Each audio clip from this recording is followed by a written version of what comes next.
अस्सलाम वालेकुम बच्चों, क्या हाल चाल। टॉपिक हमारा चल रहा है सब्जेक्ट वर्ब एग्रीमेंट का। और मैं उम्मीद करता हूँ कि आप लोगों को समझ आ रही होगी। यार वीडियो देखने के बाद एक दफ़ा कमेंट में ज़रूर बता दिया करो कि ये वाला लेक्चर कैसा था, या हमें समझ आई या नहीं आई, या ये वाला पॉइंट इस तरीके से समझाया जा सकता था और अच्छे तरीके से समझाएं। तो मैं कोशिश करूँगा आइंदा से उन पॉइंट्स को भी अपने माइंड में रखूँ। और आप लोग ज़रूर बताया करो कि हमें समझ आ रही है। हमने पीछे सब्जेक्ट वर्ब एग्रीमेंट का एंड बोथ और कॉमन सेंस वाला रूल यूज़ कर लिया था। उसके लिए हम आगे चलते हैं रूल नंबर 3 पे। रूल नंबर 3 में आप लोगों ने क्या माइंड में रखना है अपने, कि अगर आइदर आया होगा सब्जेक्ट सेंटेंस में, नाइदर आया होगा या बट आल्सो आया होगा, इनमें से कोई भी आया होगा ना, तो उसके लिए हमने सेकंड सब्जेक्ट को देखना होता है। अगर दो सब्जेक्ट्स इनके ज़रिए जुड़े हों तो हमने सेकंड सब्जेक्ट के हिसाब से वर्ब चूज़ करना है। जैसे कि आप लोग ये देखो कि नाइदर शी नॉर आई। अब हम लोग आमतौर पर सोचते हैं, पीछे हम लोगों ने पढ़ा दो सब्जेक्ट आएंगे तो हमने प्लूरल वर्ब यूज़ करना है। लेकिन जब ये वाले आ जाएंगे ना, either neither and but also, हम लोगों ने सीधा चले जाना है सब्जेक्ट नंबर 2 पे। एक ये सब्जेक्ट है, पहला सब्जेक्ट ये नहीं, दूसरे सब्जेक्ट को हम लोगों ने सिर्फ देखना है। नाइदर नॉर आया हुआ है, दूसरे सब्जेक्ट पे चले जाते हैं। दूसरे सब्जेक्ट के हिसाब से हम लोगों ने समझना यही है कि यहाँ से फिक्रा स्टार्ट हो रहा है, सेंटेंस यहाँ से स्टार्ट हो रहा है। आई एम सीधा लगा दिया आंखें बंद करके, आई एम गोइंग अब्रॉड। अब दूसरी एग्जाम्पल आप लोग ये देखो कि आइदर आइदर और आया हुआ है सेंटेंस में, तो उसके बाद हम लोगों ने क्या करना है, डायरेक्ट चले जाना है दूसरे सब्जेक्ट। ये वाला पहला सब्जेक्ट छोड़ दिया, दूसरे सब्जेक्ट पे चले जाएंगे और हम लोगों ने देखना है अली वास। बस जो सेंटेंस में दिया होगा हम लोगों ने वो चूज़ कर लेना है, इतना सिंपल। लेकिन अगर आप लोग ये देख रहोगे ना, यू आर अली वार आएगा, ये दो सब्जेक्ट्स आए हुए हैं, ऐसा नहीं है। हम लोगों ने इस केस में सिर्फ और सिर्फ दूसरा सब्जेक्ट देखना है। एक और एग्जांपल आप लोगों की बुक से दिए है मिस्टर चिप्स से। नॉट ओनली आया हुआ है, mister chips but also, not only and but also ये वाला आया हुआ है बट आल्सो। तो हम लोगों ने क्या करना है, मिस्टर चिप्स पहला सब्जेक्ट है, उसके बाद आगे दूसरा आया होगा यंग मास्टर्स, ये दूसरा सब्जेक्ट है। Not only mister chips but also young masters. Was and were, हम लोगों ने कौन सा सब्जेक्ट चूज़ करना है, ये हम लोगों ने सेकंड सब्जेक्ट के हिसाब से देखना है। सेकंड सब्जेक्ट प्लूरल है, तो इस हिसाब से हम लोगों ने यहाँ पे प्लूरल वर्ब यूज़ करना है अगेंस्ट मिस्टर ऑल्स्टर। ठीक है, अगर हम मिस्टर चिप्स को देखते तो वाज करते हैं, लेकिन हम लोगों ने इस रूल को फॉलो करना है और हम लोगों ने सिर्फ देखना है सेकंड सब्जेक्ट को। और सेकंड सब्जेक्ट में आप लोग ये देखो कि उस हिसाब से प्लूरल वर्ब यूज़ होगा। एक और example, not only your tone but also, not only और बट आल्सो की दूसरी एग्जांपल। बट आल्सो ये पहला सब्जेक्ट है, उसके बाद ये दूसरा सब्जेक्ट है। पहला सब्जेक्ट देखो सिंगुलर है, दूसरा प्लूरल है, लेकिन हम लोगों ने इस रूल को फॉलो करना है और हम लोगों ने सेकंड सब्जेक्ट को ही देखना है। योर मैनर्स, इस हिसाब से हम लोग हैज़ नहीं यूज़ करेंगे क्योंकि ये प्लूरल है, हम लोग हैव यूज़ करेंगे। एक और example, neither Ali nor his father, दूसरे सब्जेक्ट पे चले गए, nor his father is supporting me. ठीक है, इतना सिंपल रूल है। Rule number 3 is very simple. आगे हम चलते हैं रूल नंबर 4 पे। रूल नंबर 4 क्या है जी, अगर दो सब्जेक्ट्स एज वेल एज के साथ जुड़े होंगे, अलॉन्ग विद के साथ, या विद के साथ, या बिसाइड्स के साथ, एक्सक्लूडिंग, इंक्लूडिंग, एक्सेप्ट, इन सब्जेक्ट्स के साथ इन के साथ अगर दो सब्जेक्ट्स जुड़े होंगे, तो हम लोगों ने फर्स्ट सब्जेक्ट के हिसाब से वर्ब चूज़ करना है। उसको देखेंगे कि वो सिंगुलर है प्लूरल है उस हिसाब से।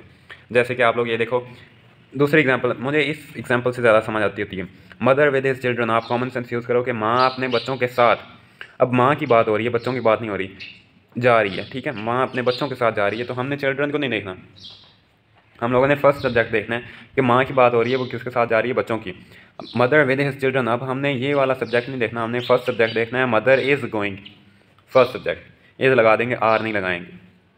इस रूल में हम लोगों ने फर्स्ट सब्जेक्ट के हिसाब से चूज़ करना है। जैसे कि ही एज वेल एज आई, अब आई के साथ तो एम आता है, पीछे हमने पढ़ा है कि एंड के साथ जुड़े होंगे तो आर आएगा, लेकिन हम लोगों ने कौन सा देखना है, ही के हिसाब से। ही आप देखो कि फर्स्ट सब्जेक्ट है, एज वेल एज के साथ जुड़े हुए हैं, ही के हिसाब से हम लोगों ने इस यूज़ कर देना है। इसी तरह all the rules including this one, सारे रूल्स और इसमें ये भी शामिल करके बहुत अच्छे हैं। ऑल द रूल्स की बात हो रही है, आर इजी। अगर हम इस रूल को देखेंगे तो ईज़ आना था, लेकिन इस रूल को फॉलो करेंगे और हम लोग पहले सब्जेक्ट के हिसाब से आर प्लूरल वर्ब यूज़ करेंगे। इसी तरह ऑल वर्ड साइलेंट, ये आप लोगों की बुक से एग्जांपल है, इसको इस तरीके से भी कर सकते हैं। All except the Persian slave, Sheikh Saadi वाले चैप्टर से है। All except the Persian slave, all की बात हो रही है और पर्शियन स्लेव भी उसमें शामिल है। ऑल के हिसाब से हम लोगों ने वर्ब यहाँ पे प्लूरल यूज़ कर दिया। ठीक है, अब ये दो रूल थे।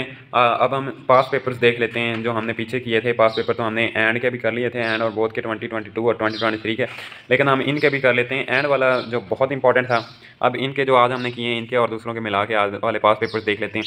जैसे कि MD-CAT 2014 में आया हुआ ये वाला क्वेश्चन देखो, बोथ पेरेंट्स, अब बोथ आया यहाँ पे, एंड नहीं आया कहीं पे भी, बोथ आया, बोथ पेरेंट्स ऑफ जमील, ये भी आप लोगों की बुक से एग्जांपल है। Both parents of Georgius were by then long dead, इस तरीके से आया है।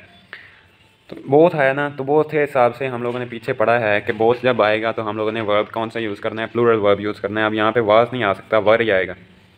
ठीक है, ये आप लोगों की बुक से एग्जांपल है। और एम डी कैट 2014 में आया हुआ है। एम डी कैट 2019 में ये वाला क्वेश्चन आगे आया हुआ है, education and economic progress along with good governance. ये वाली एग्जांपल मुझे बड़ी पसंद आई। आप ये देखो कि अलॉन्ग विद आया हुआ है। जब अलॉन्ग विद आ जाएगा तो हम लोगों ने देखना है कि इससे पहले या इससे पहले वाला सब्जेक्ट कौन सा है। अलॉन्ग विद से पहले, इसके बाद ये गुड गवर्नेंस है, ऐसा लगता है कि सिंगुलर वर्ब आएगा, लेकिन अलॉन्ग विद से पहले वाला हमने सब्जेक्ट देखना है। अब ये देखो कि आया है एजुकेशन एंड इकोनॉमिक प्रोग्रेस, इस हिसाब से हम लोगों ने वर्ब चूज़ करना था।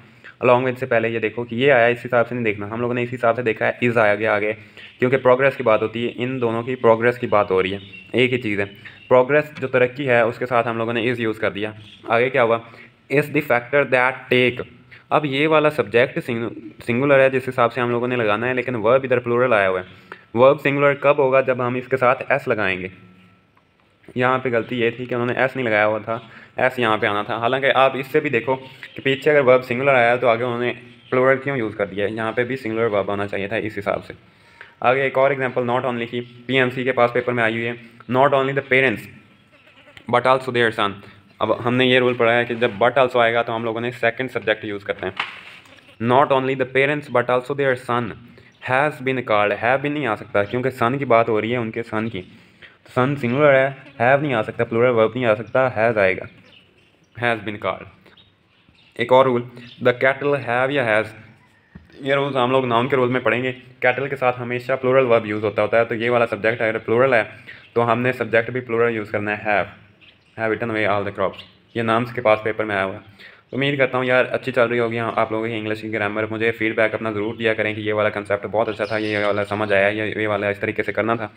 मिलते हैं आप लोगों से अगली वीडियो में, अपना ख्याल रखिए, अल्लाह हाफ़िज़।